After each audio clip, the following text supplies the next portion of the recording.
hopefully we'll be able to sustain that and continue to see those numbers grow.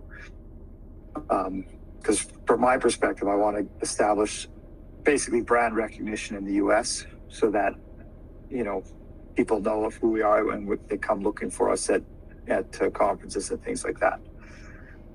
So what feedback, Quentin, on the first 30 days as far as the KPIs go? Would you say we exceeded expectations? Probably. I'd have to review what the KPIs we originally set out for the first place were. So I don't want to talk to that. That's about well, I know them, and I know we did, but yes. My gut feel is that yes, we've exceeded them, but I couldn't say definitively. There's a very politician's answer for you, but no, that's good. I've been very happy with how things have been working so far. I think it's been great, and very happy with our progress. No way did I think that we would get as far as we did before Distributech. It was a very short amount of time. Well, I had to make good on my claim when Paul said, "Are we too late?" I had to make sure I didn't make a liar out of myself. So, we dug deep. Did you guys feel like you were recognizably different at Distributech? I mean, you've mentioned that you feel like y'all made a splash compared to the previous show. Well,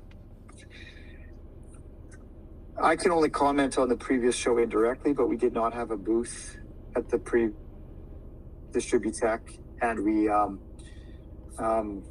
definitely got a lot more leads and traction compared to last year.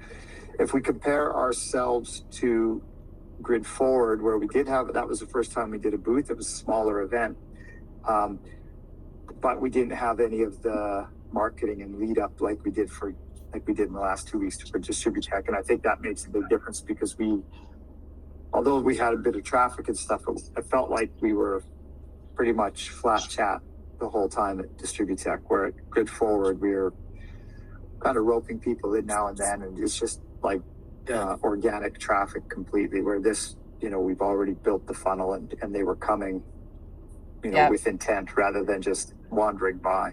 That's good. Yeah. So that's good. I think it was definitely made a difference. Apologies, guys. I've got to jump off to this. Thank you, Paul. Terry. Yeah, thanks for joining, Paul. Good seeing you, Paul. I'm literally just off the flight. I'll call you later, Paul. All right. Yeah. Greg, do you have any feedback? What are your thoughts? Well, that was the big thing. I didn't think that we would get as far as we did in a short amount of time, and I think the organization around our leads and how we're going to follow up with those, and the help you were giving us on HubSpot, which was really not being efficiently used so far, is going to be a big help. And feel like we got a plan moving forward on how we're going to get that straight and make it as useful as possible to us. That's good. What, Jeff, do you have any feedback? Yeah, I think it's creating a lot of buzz. So I think it's, we're going from 0 to 60 here pretty fast, right? So, Greg being the first employee in the U.S. and then me coming on and we did the show. So I think it's ramping up real fast and all things are looking good. So excellent. Yeah, especially the traffic we had at the booth. It was, I was, like I said earlier, I was worried about being upstairs, but I think we had some good traction and a lot of interest, really sincere interest in our booth and our solution and what we had to, present, what we had to talk about. So awesome. So, overall, what would you guys initially say about the first 30 days in terms of what you think has been the most successful? It's just getting everything organized in that short time frame was the biggest thing, I would say, because there was a lot of moving parts we had to pull together. Yeah. So that just getting organized, and then the results were obviously fantastic at the booth. So that's my opinion. Awesome. Yeah. Thanks, guys.